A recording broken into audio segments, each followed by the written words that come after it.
Good evening and welcome to the Whiskey Lover Society with me, Gert Retief, and tonight we are looking at the Islay Mist. It's a 12-year-old blended Scotch whisky, and of course if you do a little bit of digging you will find there will be Laphroaig in it and some speyside whiskies to make this wonderful blend of Scotch whisky. Price-wise, we are looking at about 43 to 45 euros for this 12-year-old bottle. Yes, it is 40% ABV. It is not natural color and it is still filtered.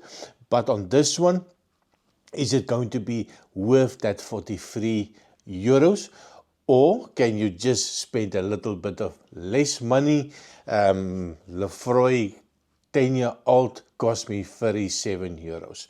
So color-wise, yeah, it is a lovely, nice golden color to it. It's even a little bit of a viscosity on this one. It's a little bit of a stickiness, slow legs to form. So there is a little bit of oiliness on this one. And of course, it's all about the nosing and the tasting. So cheers.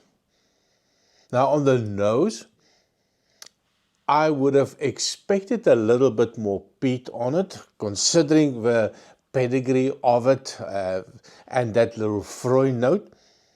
It's very lightly peated.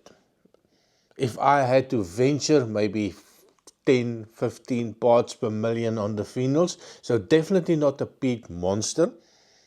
Definitely not much of that Laphroaig in it for me. It is sweet. There is a little bit of a brininess in it, a little salty note, but not really a complex whiskey. It is lovely sweet. There's a little bit of a dried fruit component coming through. I get a hint of a vanilla, and I get a little bit of a toffee note, and a little bit of a honey. But just right at the back, a little faint honey note. Pleasant.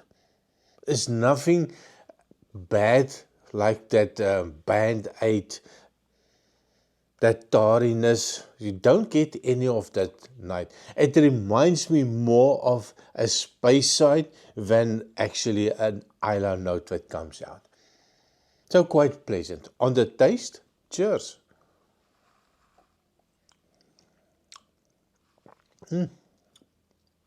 Wow, it's very sweet. That smoke is definitely much more predominant on the taste than on the nose. Toffee notes, a little bit of a chocolate note coming through. That dried fruit component definitely also adding to this. Let me try again. Cheers.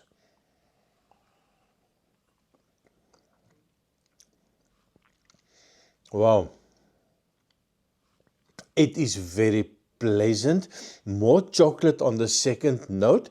I get a little bit of a stinginess of that 40%, which is a little bit of a surprise for me. That feels a little bit on the youthful side. There's a little bit twist in it, and when that smoke just lingers after it's gone, your mouth is covered with a little bit of a savory smoke, a little bit of a bonfire smoke in the distance, that type of note. Quite pleasant. It's sweet, it's friendly, it's drinkable. One more try. Even at that 40%, it feels a little bit oily. It feels like everything is covered in the mouth. I'm sure it will even take a drop or two of water. It's pleasant. There's a little bit of a sourness in the end, just to bring down that very sweet whiskey a little bit, a notch down. It's a hint of a sourness coming in. Absolutely something that I would recommend. If you like a little bit of a peated whiskey, but not maybe Laphroaig in itself, I think this is definitely something that you would enjoy. It is 43, 45 euros for a bottle. Is it maybe a better idea just to buy a single malt Laphroaig 10-year-old? I think so. That is a little bit expensive for me. Consider all the not ticking all the boxes. Well, it's not ticking actually any boxes. So enjoyable, and definitely something that I would recommend if you can find it. Let me know in the comment what you think. So thank you very much for watching, and of course, as usual, please remember to like, share and subscribe, and I see you next time. Cheers.